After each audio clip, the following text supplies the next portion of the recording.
Hello there and welcome to another video. In this video, I'm going to be showing you how to add a myki card on your Apple Wallet in 2024. Alright, so this is going to be a very short and brief video, and I'm going to try to tell you everything I know about the new updates as to how you can add a myki card to your Apple Wallet. And although this isn't possible currently, and as you can see in the Apple community, there have been lots of complaints as to issues arising from not being able to add their myki card to their Apple Wallet. And well, in this video I'm going to be giving you an alternative to doing this. And of course, if you go to the Public Transport Victoria platform or website, you will see that the Google Wallet is the official wallet for using myki card. And although this is the Google Wallet is restricted in some areas, you might need to confirm if the region you're currently residing.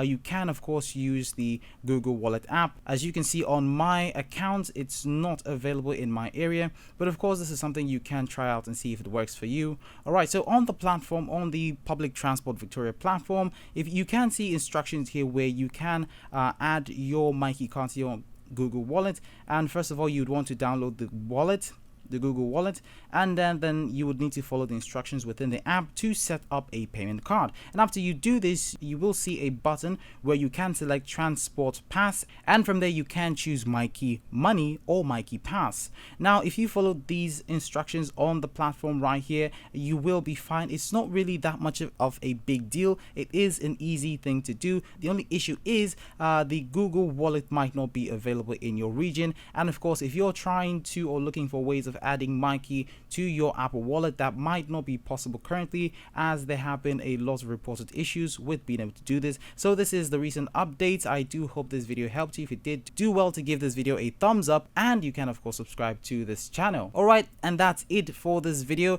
I'll see you in the next one.